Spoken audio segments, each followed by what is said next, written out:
और आतंकी शाहीन से जुड़ा हुआ एक और अहम खुलासा दर्शकों आपको बताने जा रहा हूं। मानव बम बनाने की तैयारी में यह शाहीन जुटी हुई थी। मुस्लिम लड़कियों को बम बनाने की साजिश थी।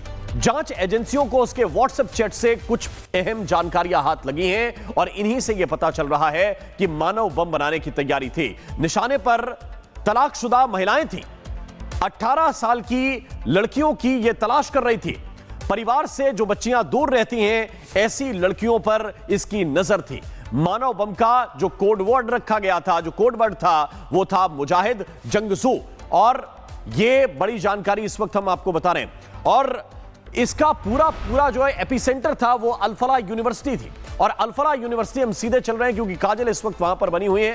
काजल, किस तरह की गतिविधियां इस वक्त चल रही हैं, खासतौर से जो प्रशासनिक टीम है, खास तौर से जो पुलिस की टीम है, वो किस तरह अब अल-फलाह में जांच कर रही है, जरा बताइए दर्शकों को।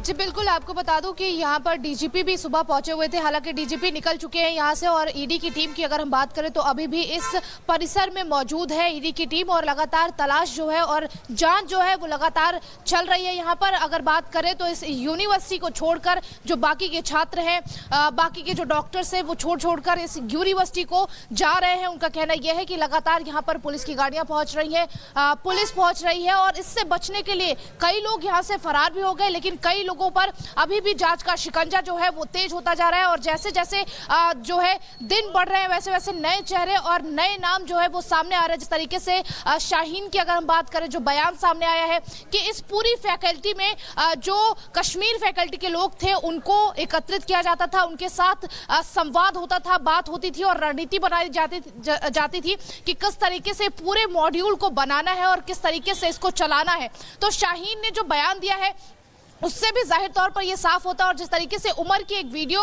सामने आई है उसमें भी उमर ये कह रहा है कि मरने से डरना नहीं चाहिए और इस तरीके से बॉम्बर बनने के लिए वो लगातार लोगों को प्रोत्साहित करता हुआ नजर आ रहा है। तो कहीं ना कहीं ये अंदाजा हम लगा सकते हैं कि जो पूरे तरीके से विस्फोट किया गया, जिस तरीके से विस्फोटक इकट्ठा किया गया, वो पूरे तरीके से साजिश थी और पूरे प्लानिंग के तहत चल रही थी। बिल्कुल, पूरे प्लानिंग के तहत ये सारे के सारे आतंकवादी चल रहे थे। आप हमारे साथ बने रहिए क्योंकि जैश की ये जो मैडम सर्जन है जिसका नाम था डॉक्टर शाहीन, और इसने मानव बम बनाने का पूरा प्लान बना लिया था। जांच एजेंसियों ने अब इसको डिकोड कर लिया है। कैसे, आपको एक रिपोर्ट के जरिए दिखाता हूं।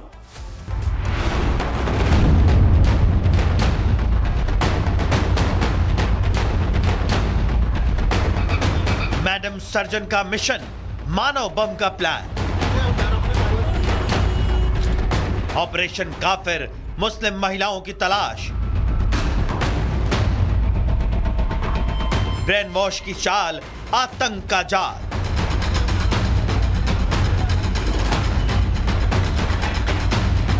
दिल्ली ब्लास्ट मामले की जांच जैसे जैसे आगे बढ़ रही है, वैसे वैसे सनसनीखेज खुलासे हो रहे हैं। इस जांच के केंद्र में है जैश की मैडम सर्जन डॉक्टर शाहीन। जांच एजेंसियों को शाहीन की व्हाट्सएप चैट से विस्फोटक जानकारी मिली है। शाहीन मुस्लिम महिलाओं को मानव बम बनाने की तैयारी में थी। शाहीन ने मानव बम बनाने के लिए विस्फोटक मंगवाए थे। कोड वर्ड में मानव बम का नाम मुजाहिद जंगजू रखा गया था। मानव बम बनाने के लिए मुस्लिम लड़कियों की खोज करने का पूरा जिम्मा शाहीन ने उठाया था। इस ऑपरेशन का नाम मिशन काफिर रखा हुआ था। शाहीन मानव बम के लिए उन 14 साल से 18 साल की मुस्लिम लड़कियों की तलाश कर रही थी जिनका ब्रेन वॉश आराम से किया जा सके। मानव बम के लिए शाहीन उन मुस्लिम महिलाओं की तलाश कर रही थी जो तलाकशुदा हों और अपने पति और बच्चों से दूर रहती हों। शाहीन का सबसे पहला टारगेट कट्टरपंथी मुस्लिम महिलाएं थी। लेडी आतंकी डॉक्टर शाहीन आतंक के सबसे बड़े चेहरे के तौर पर उभर कर सामने आई है। इससे पहले भी दिल्ली धमाके का वुल्फ मॉडल एक्सपोज हुआ था। दरअसल जब पूरी दुनिया रात में सो जाती थी तब डॉक्टर शाहीन के नेतृत्व का वुल्फ पैक ग्रुप एक्टिव हो जाता था। जहां भारत को दहलाने की साजिश को लेकर चर्चा होती थी।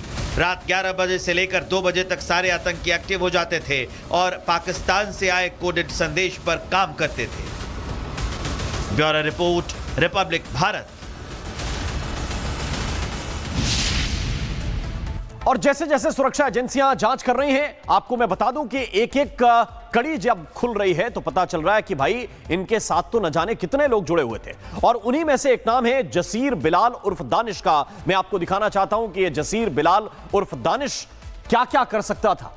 ये ड्रोन के जरिए छोटे छोटे जो रॉकेट हैं उनको बनाने में माहिर था, ये ड्रोन बनाने में माहिर था, ये आतंकियों को टेक्निकल सपोर्ट देने में माहिर था। ये श्रीनगर से इसकी गिरफ्तारी हुई है। इसका एक उपनाम है दानिश, जसीर बिलाल इसका मुख्य नाम है, जिसको अब गिरफ्तार किया गया है। और दिल्ली बम धमाके में इसका हाथ है, ये सुरक्षा एजेंसियों को पुख्ता जानकारी मिली।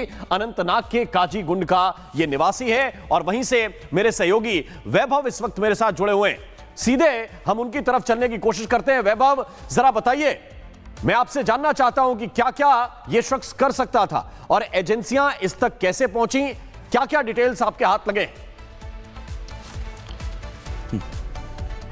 बिल्कुल, देखिए राम, हम इस वक्त अनंतनाग में ही मौजूद हैं और हमारे ठीक पीछे दानिश का घर है, जहां पर आप देख सकते हैं लगातार लोगों की चहलकदमी आपको नजर आ रही है, क्योंकि कल परसों ही दानिश के पिता ने जो है वो सुसाइड अटेम्प्ट की थी और देर रात उनकी जो है वो मौत हो गई थी, जिसके चलते अब उनके अंतिम संस्कार के चलते लोग यहां पर जो है वो बड़ी संख्या में पहुंचते हुए नजर आ रहे हैं।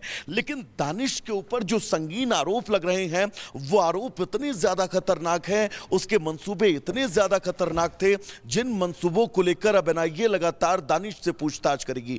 कनेक्शन कैसे दानिश का मिला? क्योंकि जिस सहारनपुर से आतंकी आदिल की गिरफ्तारी की गई थी, आदिल दानिश का पड़ोसी है।